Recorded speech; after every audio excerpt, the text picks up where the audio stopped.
Secretary General Amina Mohammed is in Nairobi, Kenya, in preparation for the second Food Systems Summit stock-taking.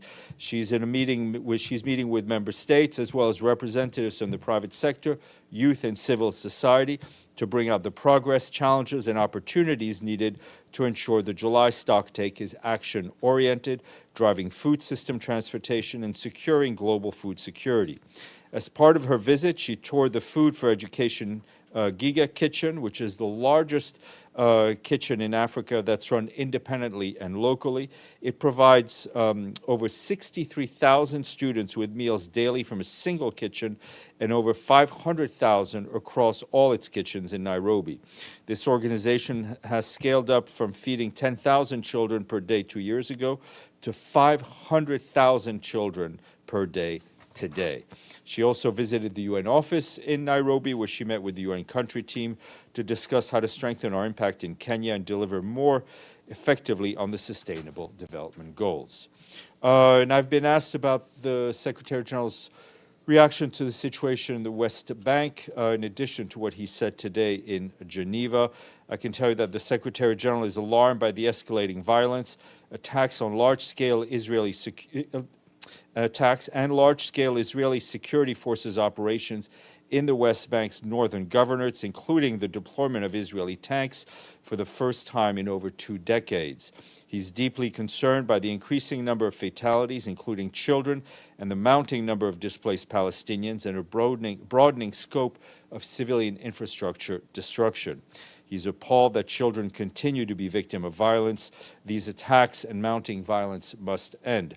He urges the security forces to exercise maximum restraint and use intentional lethal force only when strictly unavoidable to protect life. He firmly rejects statements by Israeli officials indicating the intention to remain in some northern occupied West Bank area for extended period and to refuse the return of displaced Palestinians to their homes. He calls on Israel to comply with its relevant obligations under international law and international humanitarian law as applicable, and to take measures to protect civilians and ensure their safety. Turning just a bit more on the northern occupied West Bank from our colleagues at OCHA, who warned that the ongoing operations are having severe humanitarian consequences. Yesterday, military tanks and additional forces were deployed by Israeli security forces to Jenin, reportedly with orders to prevent residents from returning. On Friday, a 13-year-old girl was shot and killed near the camp. In Kabatia city in Jenin governorate, residents have been ordered not to leave their homes, while bulldozers have raised roads, leading to electricity blackouts for some 40% of the population. Tens of thousands of Palestinians remain unable to return home, requiring large-scale humanitarian assistance in their current temporary locations. In Gaza, we have an update for you on the polio vaccination campaign, which started Saturday. By the second day of the campaign, we reached more than 450,000 children under the age of 10. This is more than 3/4 of the targeted population. Day 3 of the campaign is currently ongoing.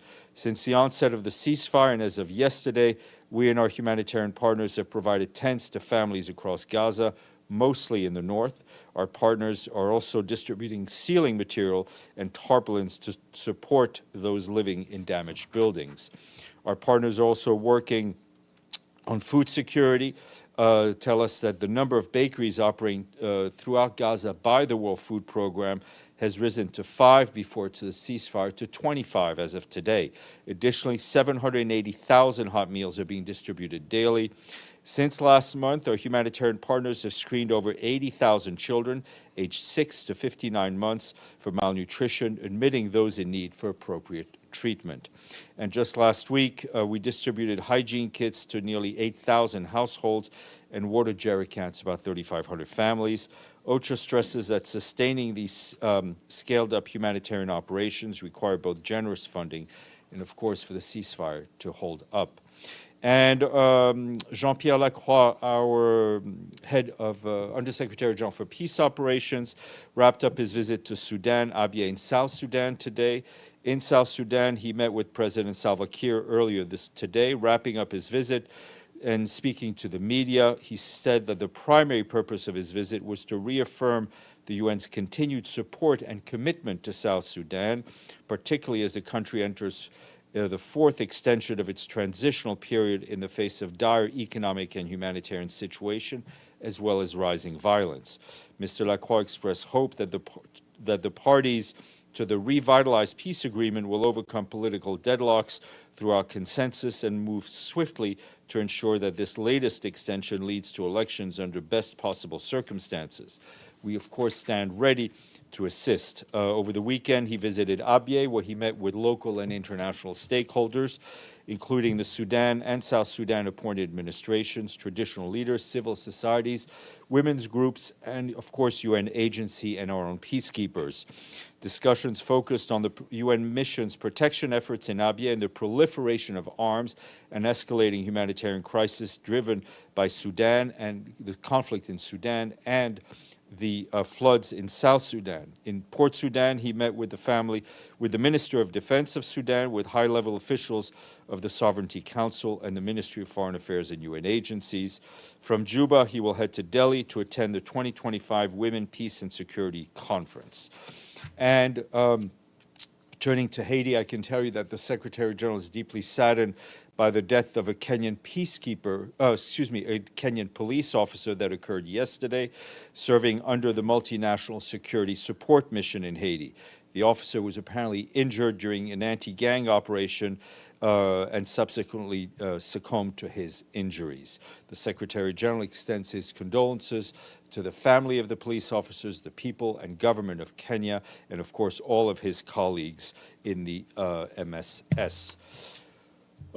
Turning to the situation in the DR Congo, on the humanitarian front, the Office of the Coordination of Humanitarian Affairs says it's deeply concerned by this surge of crime and insecurity, which has led to ongoing civilian casualties in the east, including the death of humanitarian workers and widespread human rights violations, as we've been telling you.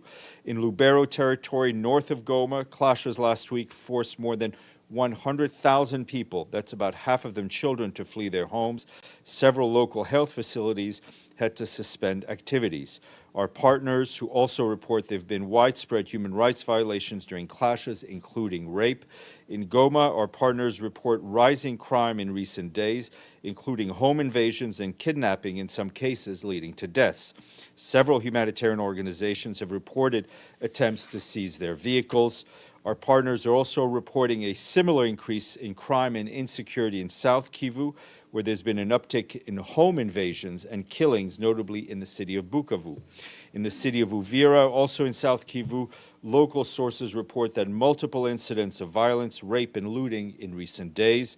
In North Kivu, a humanitarian aid worker was hit by a stray bullet during clashes on the 20th of February near a hospital in Masisi territory, about 80 kilometers west of Goma.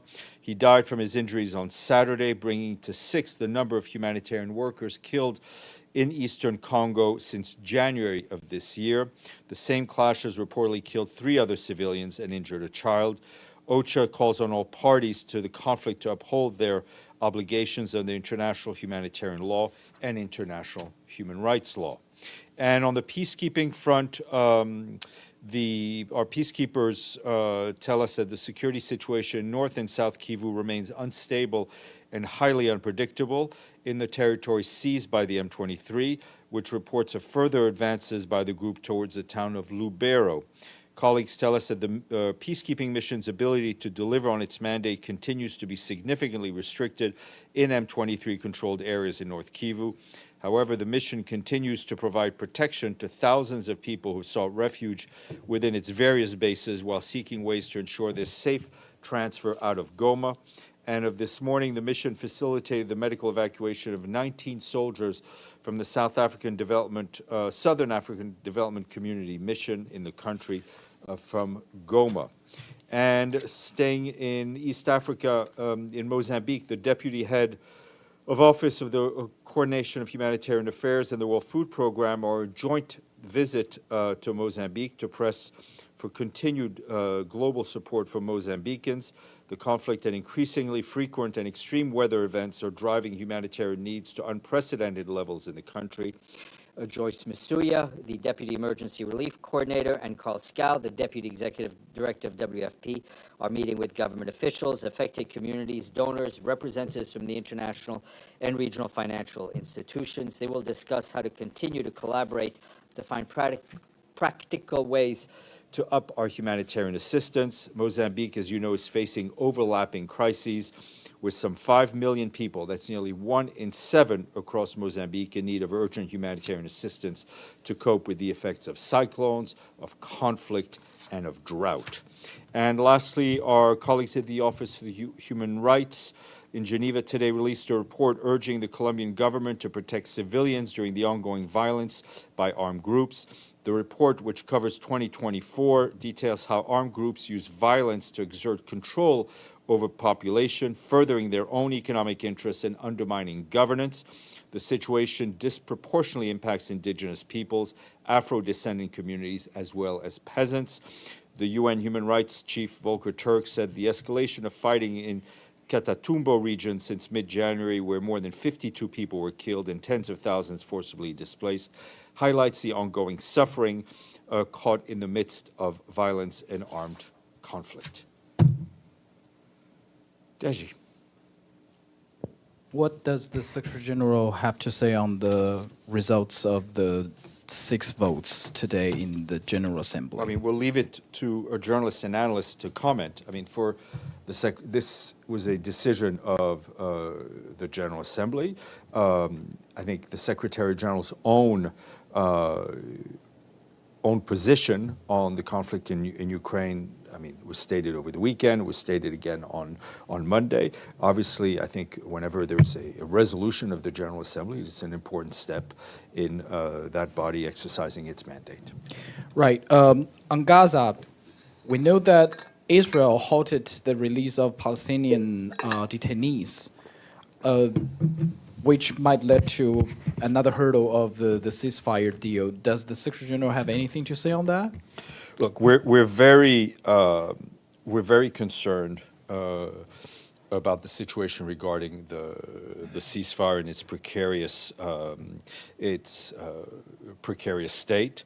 What we want to see is the full implementation of what was agreed to by the parties, the dignified release of all the remaining hostages, including the bodies of people who'd been held hostage, and irreversible progress towards a two-state solution, and even more, obviously, humanitarian aid coming in. And I wanted to add that Sigrid Kaag will be here to brief the Security Council tomorrow in person, and we expect her to be available to you at the stakeout. Yes, ma'am. Hi, Minglu from China Daily. So the adopted resolution this morning, we do see it had fewer supports, votes in favor than previous ones. Does the UN view this as a weakening of global support for Ukraine, or are there other factors at play? Look, again, I think that's a question best answered by journalists and commentators. We're not here to comment on the different level of support for each resolution. It was adopted. Who voted for, who voted against, who abstained is clear to all. It was done in an open manner and in a recorded vote. I'm sorry, another question. Yeah, of course. So there have been discussions that Trump is trying to weakening the China and the Russian relations, and just hours ago, Xi Jinping and Putin had spoke with each other and reconfirmed their close ties. So how does the UN view this shifting dynamics, and do you see any impact on efforts to resolve the Ukraine conflict? Look, we are seeing a lot of things shift, right, in the past few weeks. What we want to see is obviously increased and more positive global cooperation, especially by major players, so we speak, and members, permanent members of the Security Council, and we want to see a reaffirmation by all member states of the principles of the Charter and the ideals of the Charter that they all signed on to. Mr. Avni. Two questions on two different topics. The first one is, if there's a Security Council resolution that is contrary to a General Assembly resolution and comes after a General Assembly vote, Does that have any effect over the validity of the General Assembly resolution? I try not to speak about legal issues I'm not fully versed on, and I especially try not to speak about legal issues that are hypothetical, on which I'm not fully versed on. Well, it's no, tomorrow. I understand. I mean, I think let's see what happens in the Security Council. Okay, second question. I just don't understand what you're saying about the northern Palestinian, occupied Palestinian territory. If it is occupied, then what is new about tanks getting in there? Isn't that part of I think occupation? what we're seeing is a level of military operations that we haven't seen in quite some time.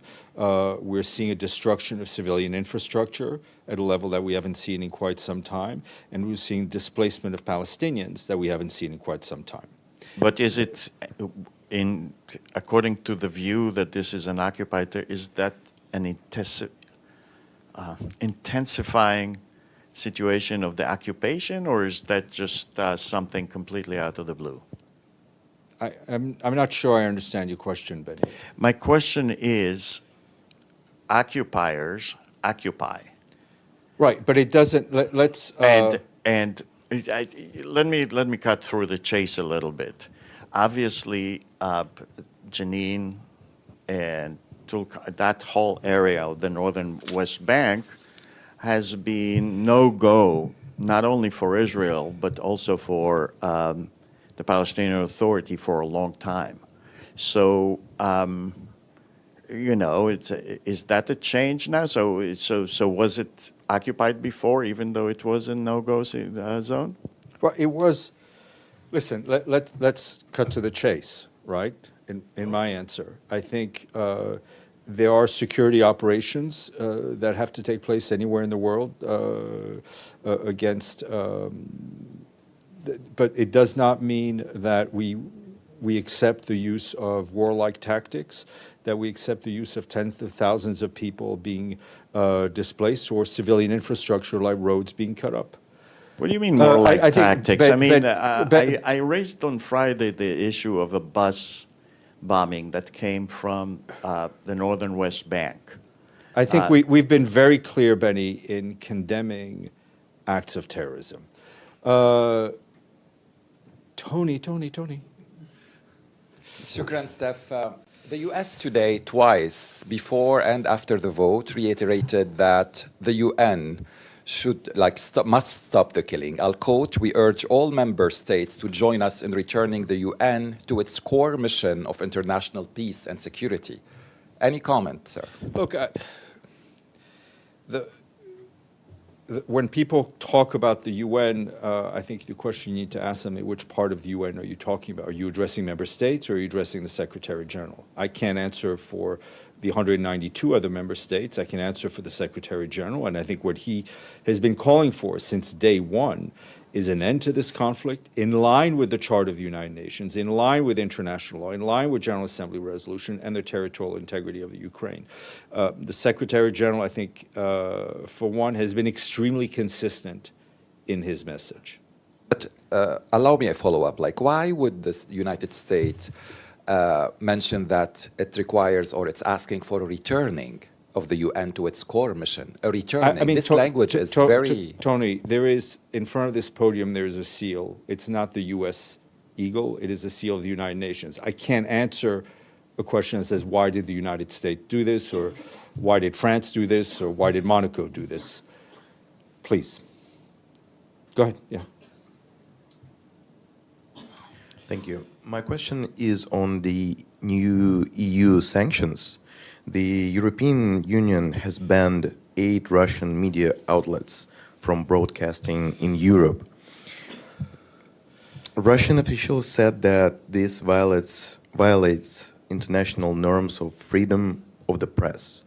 So what is the UN's comment on this? Look, I haven't seen the specific sanctions. What I can tell you is that we firmly stand for for freedom of the press and for people to have as many views as possible, access to as many views as possible. Deji.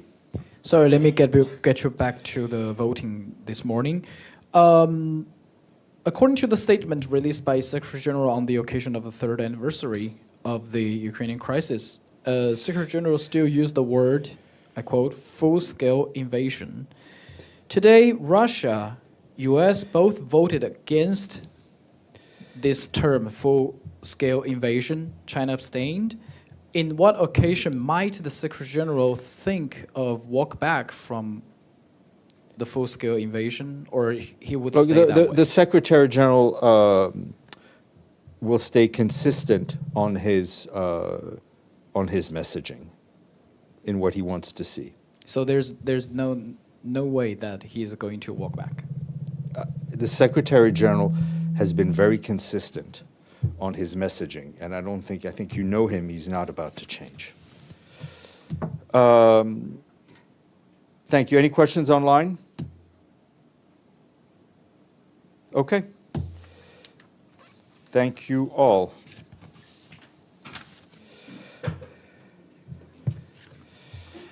Hello, sir. Yes, sir. Sorry, I'm just finishing up the briefing. Let me walk back into my office.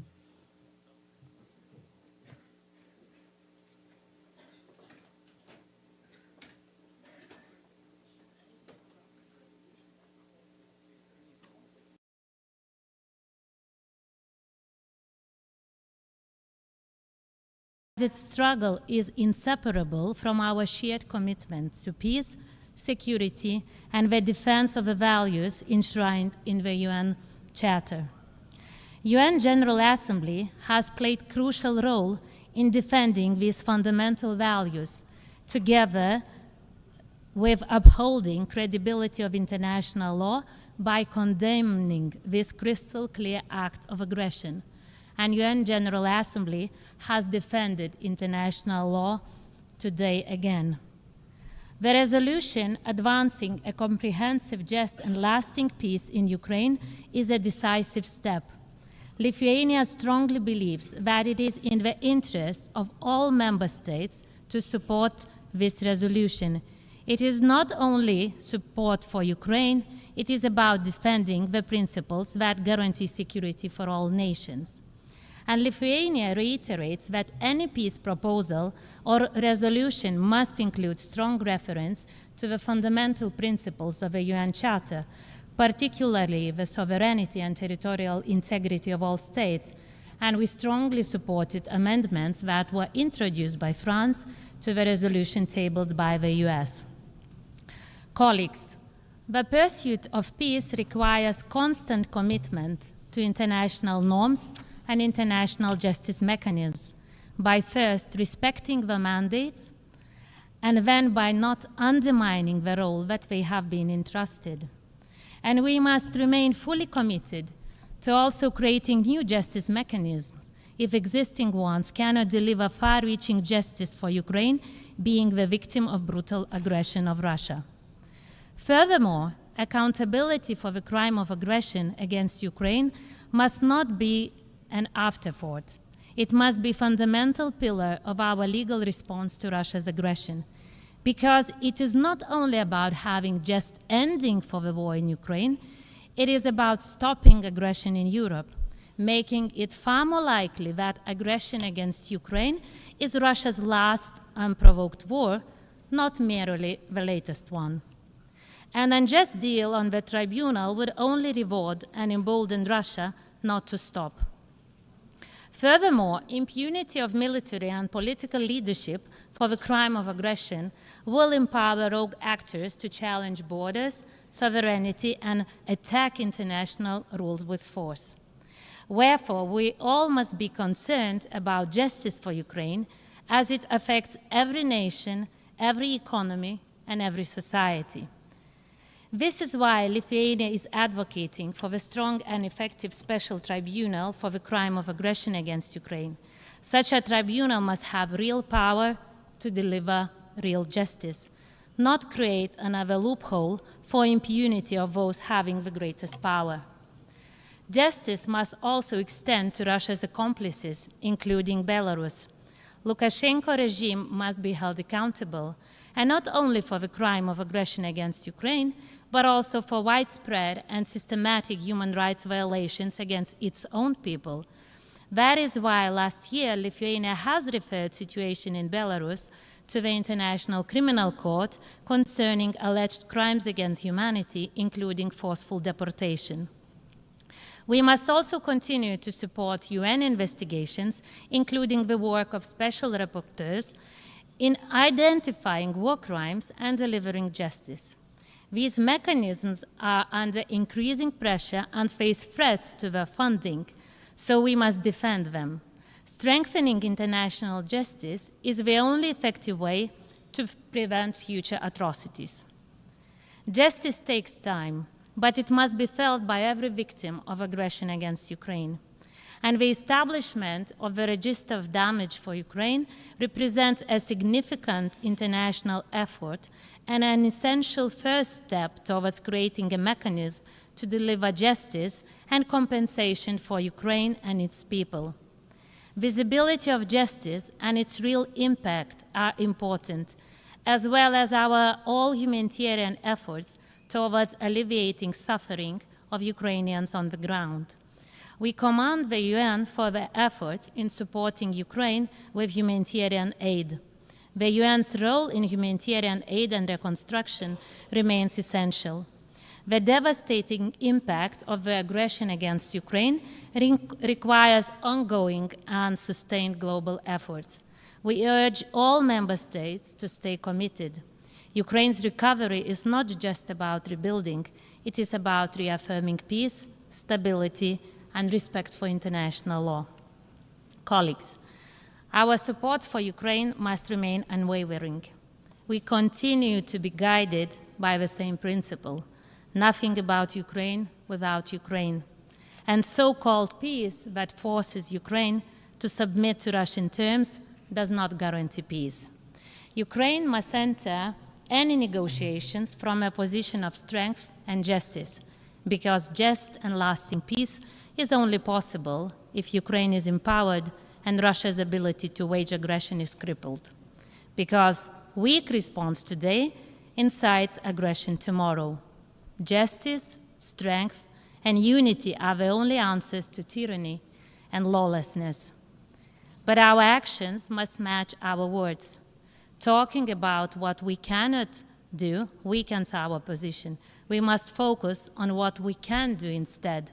Ukraine must be free to choose its alliances, security arrangements, and finally, its future. Ending the war is possible, but true peace can never be dictated by the aggressor. The path forward lies in the defeat of Russia in Ukraine and Ukraine's victory by restoring its territorial integrity and independence. Just and lasting peace is possible, but only if Ukraine is strengthened and Russia's war machine is dismantled to prevent future aggression. So the choice is clear: future shaped by Ukraine's victory as being strategic victory for all of us, or a world where aggression runs unchecked. So let us make wise choices on which the fate of nations depend today and tomorrow. Thank you, Mr. President. I thank Her Excellency Vice Minister for Foreign Affairs of Lithuania. I now give the floor to His Excellency Traian Ristea, Deputy Minister for Foreign Affairs of Romania.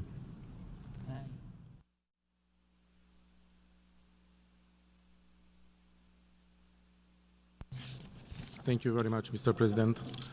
Mr. President, Your Excellencies, ladies and gentlemen, the root cause of today's war in Ukraine is the illegal annexation of the Crimean Peninsula in 2014, followed by the full-scale invasion of Ukraine in 2022 February, exactly 3 years ago.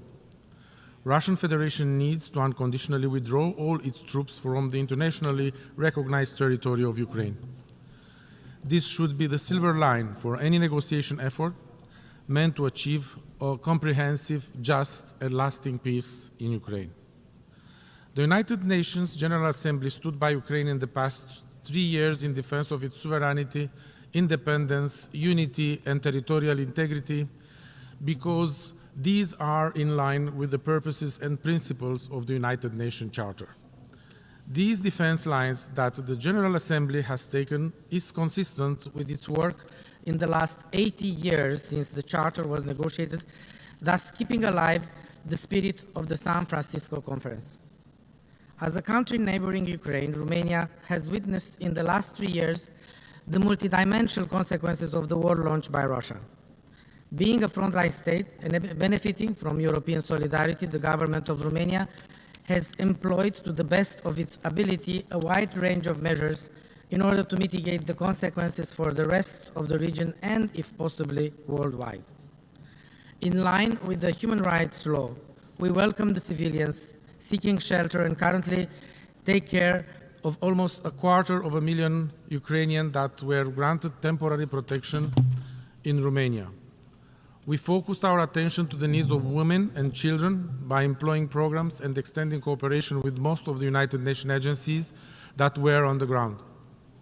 In line with the international humanitarian law, we have facilitated the export of over 70 million tons of goods, of which 55 million tons of grains, to ensure the continuity of the global supply chain. The focus of our actions has been on ensuring transit of agricultural products so as to mitigate the risk of food insecurity worldwide. The European Solidarity Lanes meant using Romanian roads, railways, river, and Black Sea ports to ensure food products can be available for the global market. Even after peace will be achieved, we will continue to lend support to the overarching goal of food insecurity by putting in use the existing infrastructure. In line with international law, we sought to establish a tribunal for holding accountable those responsible of all crimes against and in Ukraine, including the crime of aggression. Ukraine is entitled to the strongest reply in terms of judicial accountability, and Romania is part of the efforts to establish the best possible international tribunal in this regard. It must serve as an example of compliance with the United Nations Charter, as a discouragement of any such future action from any state. Mr. President, Romania will continue to support Ukraine during the process and after reaching out a comprehensive, just and lasting peace, because we are determined to live up to our commitments to respect the United Nations Charter and international law. This is not a peace for Ukraine, but it is a peace for the whole world. Any conversation on the future of Ukraine and of the neighboring region needs to factor in Ukraine and European countries, particularly those that were affected by the invasion. We cannot allow 80 years after the creation of the United Nations Charter for the clock to be set back in time, for the borders to be retraced by force, and for unprovoked wars to start against sovereign states. The principles and values that bind the effective multilateralism with the United Nations at its core cannot be bluntly ignored. Mr. President, the support of the international community is necessary for Ukraine because it is for legitimate reasons, and it should be the same in any situation when the purpose and principles of the United Nations Charter are blatantly violated. For these reasons, Romania decided to co-sponsor the Ukrainian resolution adopted today. And I thank you very much, Mr. President. I thank His Excellency Deputy Minister for Foreign Affairs of Romania. We have heard the last speaker in the debate on item for this meeting. We shall hear the remaining speakers at 3 p.m. today, Monday, 24 February, in this hall. The meeting is adjourned.